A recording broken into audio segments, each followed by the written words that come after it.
Ne nuk kemi, miqtë e mi, asnjë luftë për të bërë me flamingot, po kemi vetëm një aleancë për të ndërtuar me shumë durim me ta. Betejë sot nuk është mes qeverisë dhe qytetarit që kërkon më shumë. Është mes atyre që duan një Shqipëri më të drejtë, më të besueshme, më europiane, në përvojën, në përjetimin, në eksperiencën e individit zakonshëm në raport me shtetin, dhe atyre që e kanë të domosdoshme një Shqipëri të zëmëruar, të përçarë dhe pa besim të shtetit, të institucionet, të rregullat e bashkëjetesës demokratike. Atyre që i patë edhe dje të grumbulluar si një grup i vogël sorrash tek foltorja e parlamentit. Edhe pse tani bulevardi i Flamingove po dhe i sorrave bashkë i ka lënë si zogj korbit kategorisë 2. Aleanca që na duhet nuk është një aleancë që ne të heshtim kritikën.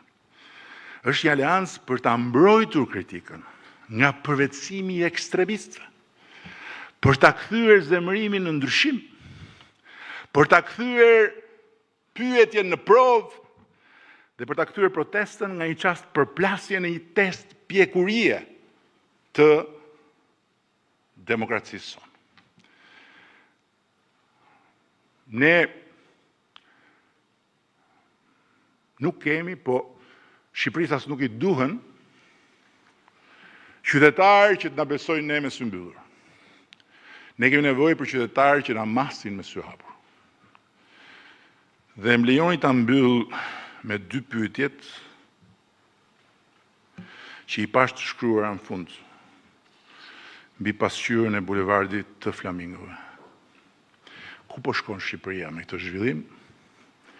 Dhe ku jam unë, njeriu i zakonshëm, në rrugën e këtij zhvillimi? Përgjigjen e pyetjes së parë do ta jap hap pas hapi. Puna e pandalshme për Shqipërinë 2030 në Bashkimin Evropian, e cila Shqipëria 2030 në Bashkimin Evropian, pra nuk është një pikë e shtuar në hartën e Europës së Bashkuar, po është një mënyrë e re jetese që sapo ka nisur të marrë formë, me paga që afrohen me ato europiane, shërbime që maten me standarde europiane, drejtësi që funksionon njësoj për gjithë, mundësi që mbajnë më shumë fëmijët tanë këtu dhe që kthejnë gjithmonë më shumë ata që kanë ikur. Ndërsa përgjigjen e pyetjes së dytë, pra ku jam unë, njeriu i zakonshëm në rrugën e këtij zhvillimi, do ta kërkojmë bashkë me njerëzit duke nisur pikërisht nga kjo metodë, besa. Ku qytetari nuk është spektator i zhvillimit, as pengesë e tij, po është bashkëudhëtar dhe gjykatës njëkohësisht.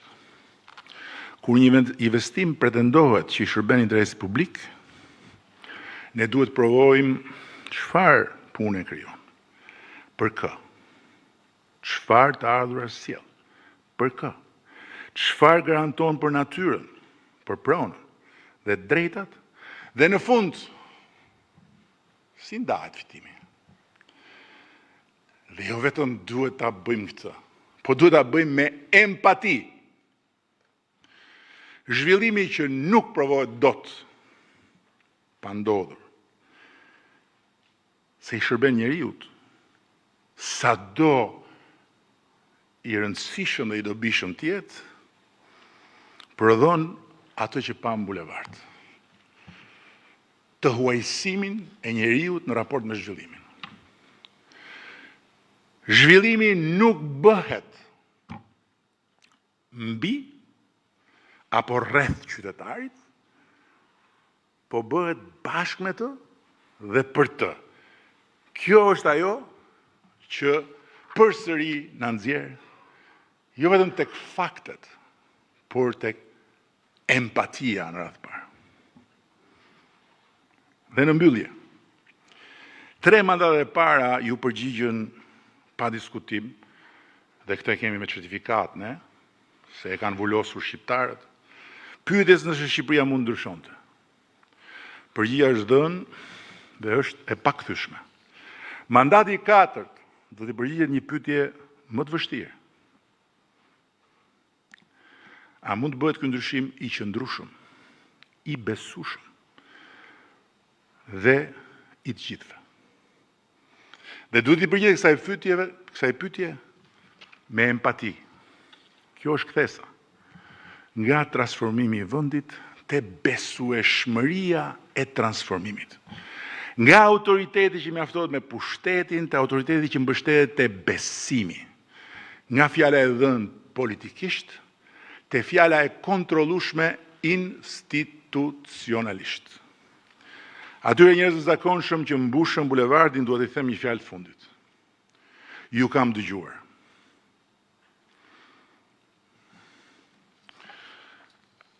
Flamingot nuk i mban në lagun as gardi, as dekreti. I mban vetëm uji i qetë. Kur uji trazohet, ngrihen, ikin dhe kthehen vetëm kur e gjejnë ujin ashtu siç e duan. Kështu është dhe besimi i një populli.